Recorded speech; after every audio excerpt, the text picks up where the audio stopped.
থরসব বিল্লাল বাংলাদেশে কয়টা?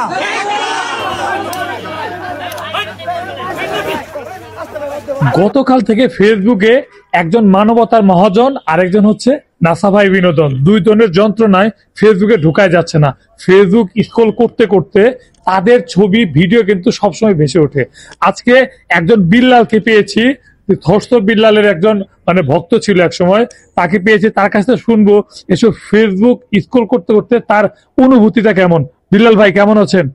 ভালো আছি, আপনি কেমন আছেন? এই তো আছে আলহামদুলিল্লাহ। তো ভিডিও তো দেখতেছেন, একজন মানবতার মহাজন সম্পর্কে কিছু বলেন। আসলে মানবতার মহাজন বা মানবতার ফেরিওয়ালা, তাকে নিয়ে আমার কিছুই বলার নাই। কি বলবো, ফেসবুকে ঢুকলে তাদের এখন বর্তমানে যে পরিবেশ, এক সময় থরসব বিল্লালকে সবাই পছন্দ করত, সবাই ভালোবাসতো, সবাই অনুপ্রেরণা মনে করত, এবং বাংলাদেশের যত ক্রিয়েটররা আছে সবাই থরসব বিল্লালকে অনুসরণ করত, তার মিউজিক কপি করে তাদের ভিডিওতে ব্যবহার করত। তার এখন এমন একটা পরিবেশ হয়ে গেছে, তাকে সবাই বকাঝকা করে। সে একবার ব্রেন মেসেজ জুয়েল ভাইয়ের সাথে ঝগড়া করে, সে একবার অমর ভাইয়ের সাথে ঝগড়া করে, সে একবার নাসা ভাইয়ের সাথে ঝগড়া করে। সে বুঝাইতে চাচ্ছে সে একা দুনিয়াতে ভালো আর সবাই খারাপ।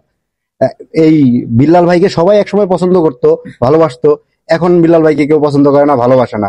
আমি বিল্লাল ভাইকে এতটুকুই বলবো যে বিল্লাল ভাই, আপনার এখন বিশ্রামে যাওয়া প্রয়োজন। আপনি বিশ্রামে যান, বিশ্রামে গিয়ে আপনি আবার শরীর স্বাস্থ্য ঠিক করেন, আপনার মাথা ঠিক করেন। আপনি পাগল হয়ে গেছেন প্রায়, আপনি মাথা ঠিক করেন, তারপর আবার ফেসবুকে আসেন।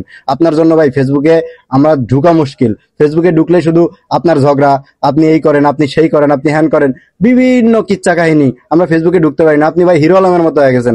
একসময় আমরা হিরো আলমের জন্য ফেসবুকে ঢুকতে পারতাম না, এখন আপনার জন্য ফেসবুকে ঢুকতে পারি না। আচ্ছা, একটা জিনিস হচ্ছে, আপনার নামও তো বিল্লাল, সেও বিল্লাল, আসলে এই নামে কি বিব্রত বোধ করেন কিনা? কেন বিব্রত বোধ করবো? একজন মানুষের নামের সাথে হাজার হাজার নাম থাকতেই পারে। তার নাম বিল্লাল, আমার নাম বিল্লাল, তাই বলে কি আমি বিব্রত বোধ করবো? কেন করব? এখন তো সে বলতে গেলে একজন বিতর্কিত ব্যক্তির মধ্যে বিল্লাল একজন। অনেকেই কিছুদিন আগে তার ভিডিও একটা দেখলাম, সে বলতেছে মানবতার মহাজন, আবার একজন বললে কন্টেন্ট ক্রিয়েটরদের বাবা।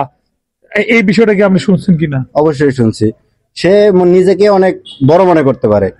সে কন্টেন্ট ক্রিয়েটরদের বাবা, আবার মানবতার মহাজন, এগুলো নিজেকে ট্যাগ দিতে পারে, নিজে নিজে ট্যাগ দিতে পারে। সে যা খুশি তা মনে করতে পারে, কিন্তু সে এখন বর্তমানে তার অতিষ্ঠ। শুধু আমি একা অতিষ্ঠ না তার যন্ত্রণায়, ফেসবুকে বহু মানুষ অতিষ্ঠ।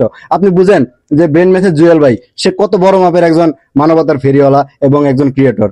তার সাথে সে লাগতে আসে, ওমর ভাইয়ের সাথে সে লাগতে আসে। ওমর ভাইকে সে 64 জেলা থেকে বয়কট করে, শুধু গাজীপুর বাদে বাকি 63 জেলা থেকে সে বয়কট করে।